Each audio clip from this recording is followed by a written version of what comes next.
which we faced yesterday, something called flickering. Let me see whether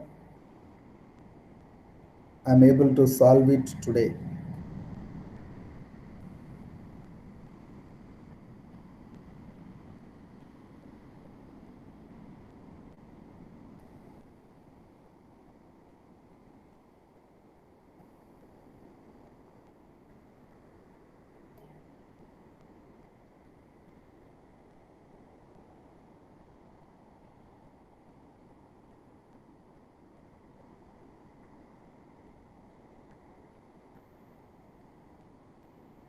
I have shared my PowerPoint screen. Is it clear, Brighton? Yes, sir. Thank you, Brighton. We'll move ahead. So today's session will be very short, as I have promised you at the start of the session. I'm going to explain to you or help you to learn something about the file transfer protocol. Before getting into the file transfer protocol, can you respond to few of the questions? You can just say whether the statement which I'm going to utter is true or false. The statement is hypertext transfer protocol is a stateless protocol. You can give your answer in the chat box. You can unmute and give me the response.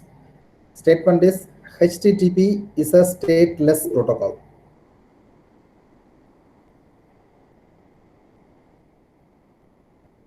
It's true, right? Sanjayan, number 32, whether my PPT screen is visible to you? Visible, sir. Thank you, Sanjay. Let's move on. Maybe another question. I have spoken about two versions of HTTP yesterday. Of course, the class I could not complete it in a perfect way, but I have spoken about two versions of HTTP. Can anyone recall? You can give the answer in the chat box.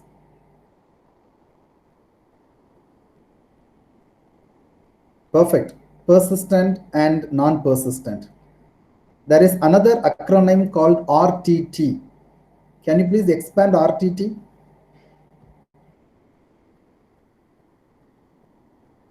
Round trip time. Perfect, Sarah. Thanks for the response. We have got Shebin Sam Abraham here. Shebin Sam, what is round trip time? Please unmute and give me the answer. Shebin Sam, what is round trip time?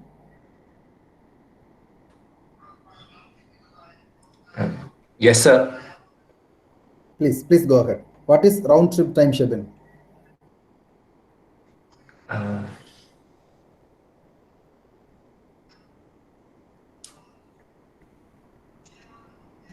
Sorry, sir. Are you answering or you are not answering?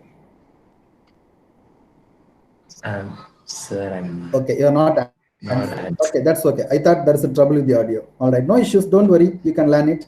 We'll go to Naveen Kumar M. Don't worry, Shebin. You can learn. Naveen Kumar, can you answer this question?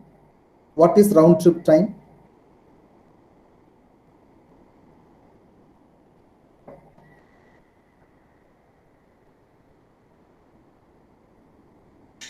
Hello, sir. Yes, Naveen. What is round trip time? The duration in milliseconds. Can you give it in a better way? Hello, sir. Yeah, what is round trip time? The answer which you have said is not very convincing.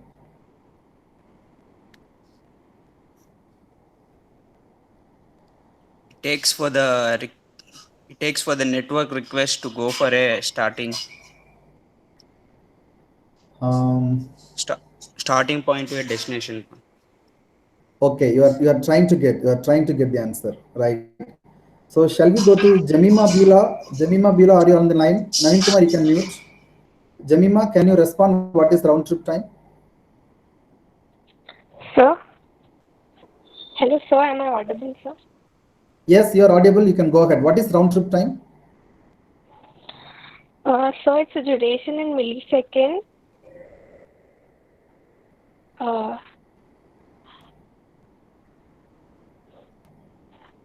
Hello? Yeah, you go ahead. I'm waiting for your answer.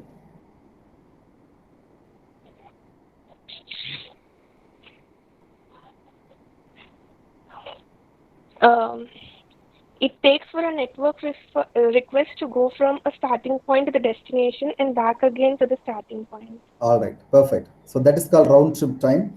So it's the time taken for a packet, probably a small packet, to travel from one place, specifically from one machine to another machine, and to receive a response from the other machine. So how much time does it take is the round trip time. Let's move on for today's session. Today we'll talk about the file transfer protocol. Another crucial and important protocol in the application layer is specifically designed to transfer a large amount of files, probably big files. When you talk about HTTP also supports file transfer, which takes care of HTML file or JPEG file. Other media files can be downloaded through HTTP, but FTP is designed specifically for transmission of files. Right, so little bit one or two points about the file transfer protocol. On the screen you could see there is a FTP client, there is an FTP server, right? These are the two machines which are going to interact, and for the FTP client you got an user interface. Sir, Yes, Sir, it's blinking, sir. sir, it's blinking, sir. The Okay. PPT is blinking. Okay, I do not know how to solve this. If any of you can help me to solve this, I installed the Mozilla Firefox and I changed the version of PowerPoint.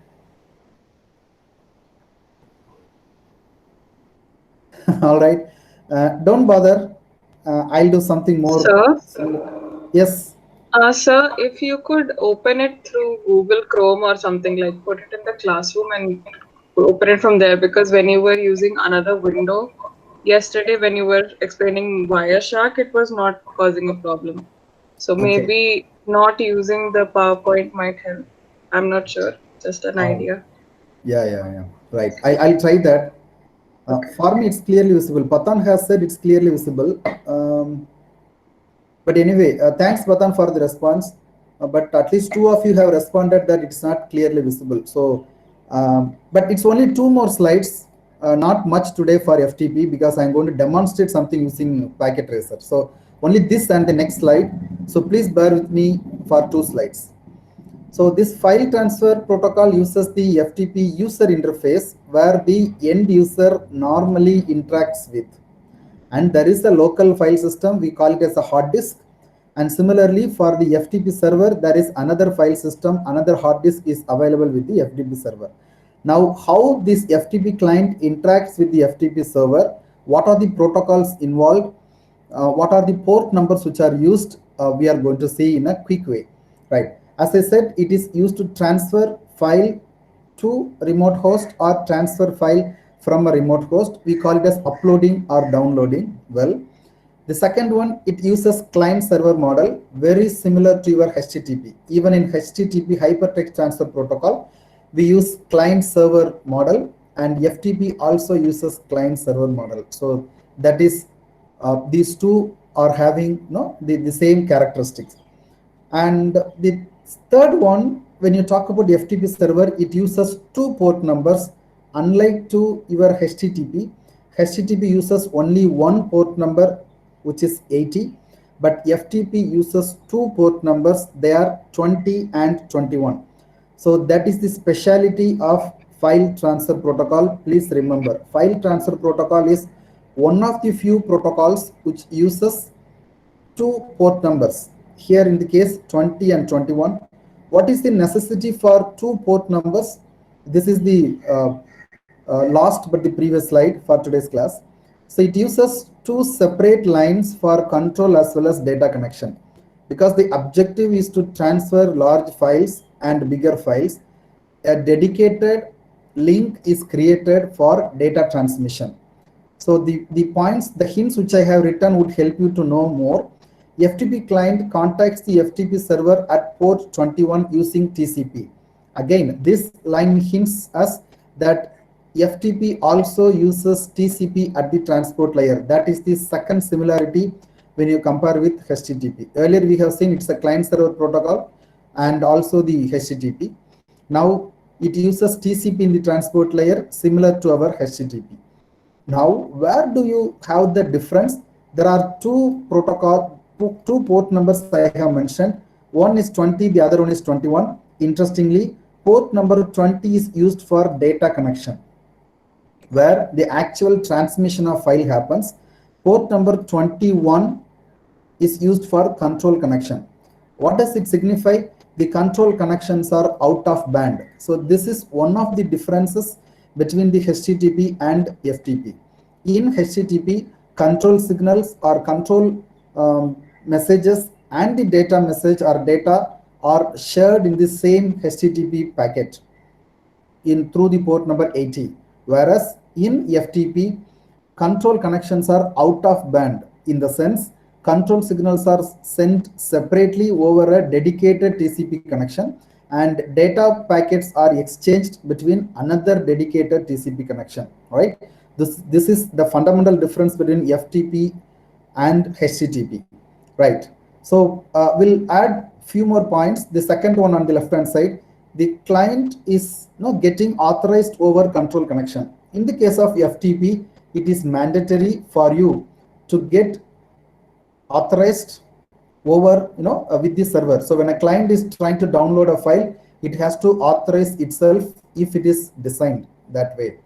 And the client is browsing the remote directory. Logically, client is able to connect, FTP client is able to connect itself with the FTP server, and once the connection is established, it is able to access the directories or the folders of the FTP server, very similar to the folder of your own client. Okay, you can access in your own device, and all the commands are sent over the control connection. All right, and the fourth point is little interesting, where it says the server opens the data connection. Please remember, this is something peculiar about FTP. When you go for HTTP or DNS, the server would never open the TCP connection. Okay, the server is only always available to get connected. It is the client which initiates and terminates the TCP connection, as well as TCP connection. But when you talk about the FTP, this is something interesting. Once the server receives the file transfer command, which port number, through port number 21, once it receives the file transmission command, the FTP server initiates or it opens the TCP connection and it sends the packet to the requesting client. And another point which is very close to that is, after transmission of file, the server closes the data connection. Again, the server closes the data connection, not the client. All right. So this is another interesting point when you talk about FTP. Then the final one before we go to the next slide, FTP is a stateful protocol as against the HTTP, which is a stateless protocol, which we have learned yesterday. So FTP server maintains the state and it remembers who has already been connected with the machine, who has already authenticated himself or authorized himself or herself with the machine. Such information is maintained at the server, right? That's the FTP. Final slide, as I promised. So there are few sample commands and responses. You need not memorize the commands, but it is better if you know the commands. These are few of the commands. Okay, when you type user, which means you are giving the username. When you give pass, you give the password. And list or dir is the command to view the files in the FTP server. And retrieve file, store file, this is for downloading, this is for uploading. In other versions, you have got get and put as well. Okay? These are some of the basic commands. And the error codes are very important. The error codes which are sent by the client to the server and the server to the client are interpreted by the other side to understand what the other side of the network or the machine is trying to communicate to you. Probably the first one, let me tell you, when you give your username to the FTP server from the FTP client, through the control signal, if you receive the message as 331, which means your username is okay, send me the password. All right, that's the meaning. And similarly, you got little more sample codes as well. This is all about FTP. In a nutshell, to summarize, file transfer protocol again is an application layer protocol. It uses two port numbers, 20 and 21. 20 is for control connection, 21 is for data connection. Have I made this statement right? 21 is for data, 20 for control.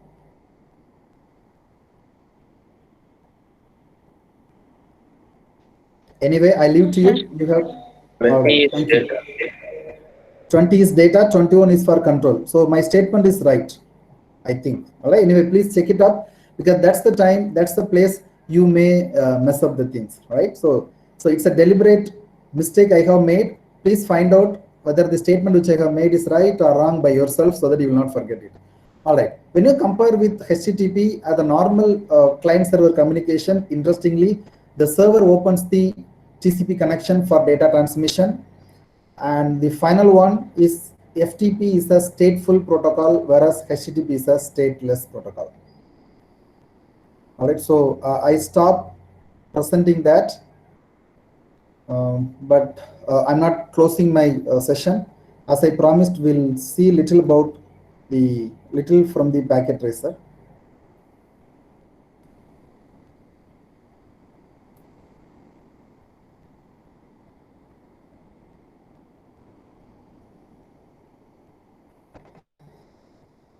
Shall I proceed? Could you see the packet tracer screen having Yes, a old sir. topology? Right. So I'll go ahead quickly. So this is the same topology which I have used earlier to explain to you the HTTP protocol as well as our traceroute command. Today I have made a minor change there, where I have made this server 0 as the FTP server. How did I do that? I go to the server, there is a command called services, and I go to FTP and I make it as on.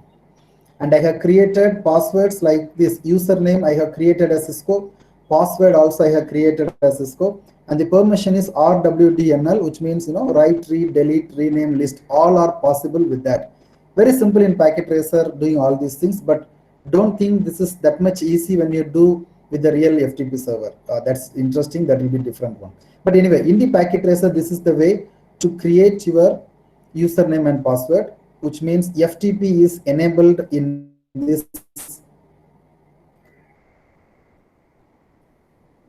Okay, FTP is enabled in this server. Now I have made this as the DNS server. So what am I going to do? I go to this machine, go to the command prompt. Yeah, I have tried something. Okay, let me not use it. I'll go to some other machine. Okay, I'll go to this machine where I have gone to the command prompt. In the meantime, I go to the simulation mode where I wanted to see only domain name system packets, FTP. HTTP is not required, but anyway, I have used it. ICMP and TCP. ICMP also is not required. We'll be seeing only DNS if required. FTP and TCP are the major protocols we'll be seeing in this demonstration. So I'll go to PC1 where I just type FTP. Excuse me, sir. All right. Yes. So when you're opening individual systems up, the window that comes normally isn't showing up in the presentation screen. Oh, that's another trouble. Okay, we'll see. I'll see how I can solve it.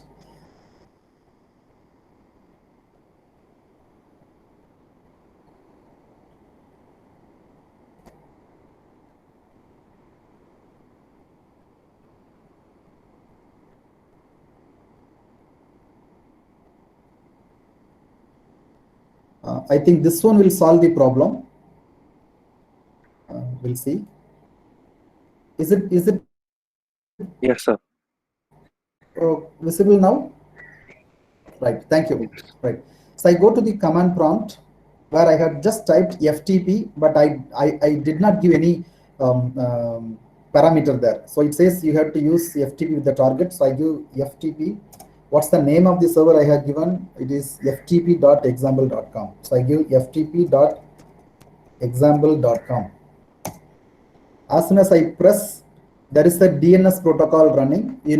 This machine is not having the IP of this one. So I'm not going to dwell a lot here. I will allow it to go. So the DNS packet goes to the DNS server and it fetches the IP address. We'll talk about DNS in detail probably in the next session. After that, you could see a TCP packet is getting ready because the FTP uses TCP, transmission control protocol, in the transport layer. So TCP packet is getting ready. It goes to the FTP server to establish the connection. So you are getting the response from the FTP server. Connection is established. Now let's see whether we got any response. No, so far no response because the FTP packet hasn't started its journey, and the TCP acknowledgement goes. All right. Now the server initiates the FTP connection. Let's see whether something happens on the screen. So far nothing. I'll permit it to go. Go here. Now have you got something on the screen? Yes, you got the first message. It says 2020 is the message, which means you have already successfully connected with the TCP. Now it is expecting you to give the username. So our username which we have configured is Cisco, and I press enter. Let's see what happens after that. Anyway, we'll try to open this FTP packet, what it is trying to do.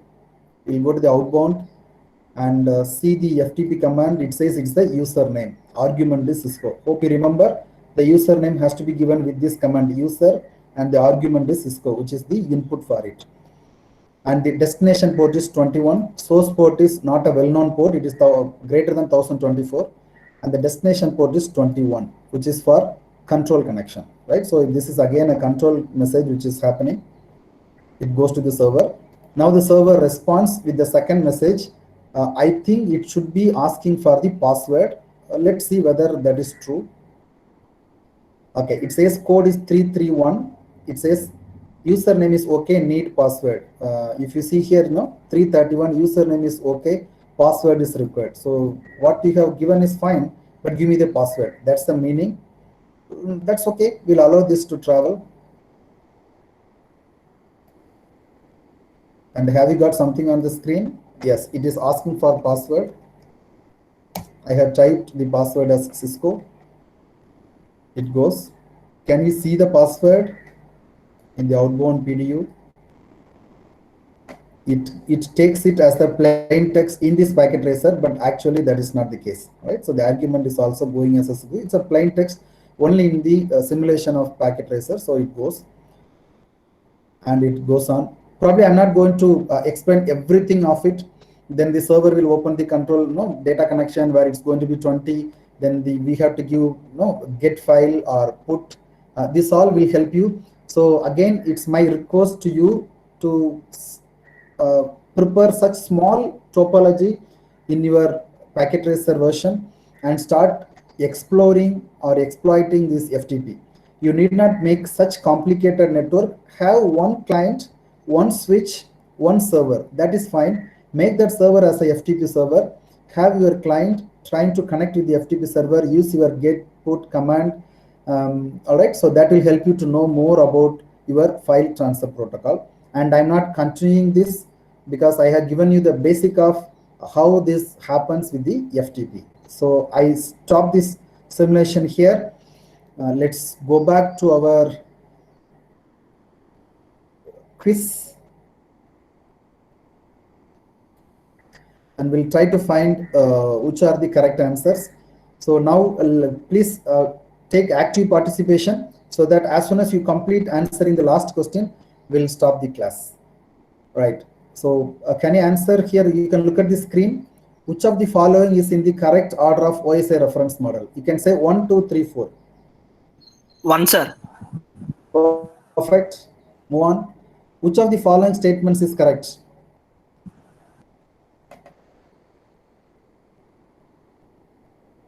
One. Again, it's 1. Okay. Port numbers are used in the transport layer. IP address are used in data link layer is a wrong answer because IP address are used in network layer and MAC addresses are used in data link layer. Third one, data is called as frames in network layer. No, data is called as dash in network layer. What is the answer? Packets. Perfect. Where do we call the data as the frame? Data link layer. Data link. Right. Thank you. Good. Let's move on. I have said DNS uses port number 80. It is also going to be wrong. What's the port number of DNS? 53. Who is using 80? HTTP. Right. So identify the odd man from the following.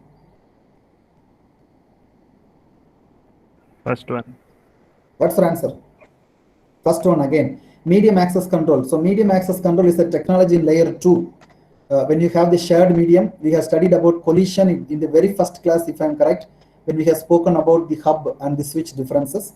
But all the remaining 3 are access media. Okay, digital subscriber line, HFC, wireless access, all helping you to get the internet connectivity for your home or office or your enterprise. Right? Which protocol is used in traceroute or ping command? First one. ICMP. Perfect. Again, the first answer, it is ICMP. We know about HTTP. Ping is not a protocol. Ping is a command actually, which is given here. I have put it in the what is that? Uppercase. DNS again is not responsible for traceroute or ping. That is for domain name system. Identify the layer in the internet protocol stack responsible for addressing and routing. Network. Network layer, right? Perfect. Data link layer is for error correction, detection, and framing. Transport layer is for end-to-end connectivity and reliable data delivery. Application layer is in interfacing with the human. The last question of the day, attempts to connect to a web server using the URL fails, all fail. However, attempts to connect to the same web server using the IP address is successful. Identify the protocol or the culprit reason for the failure in the first case. DNS. Perfect. Again, the first answer, because this I have shared with the quiz page which I have created. You would have got questions in a different order, answer also would have been the different order. DNS, IP is not, what has happened, you have made a DNS request, but the DNS protocol is not functioning properly. Due to some reason, DNS has failed. Hence, you are not able to resolve the IP address of the web server. But once you give the IP address, you are able to connect through the IP protocol. So other protocols are known to us. Right, that's all from me for the day. I stop my presentation and I also stop recording of this session.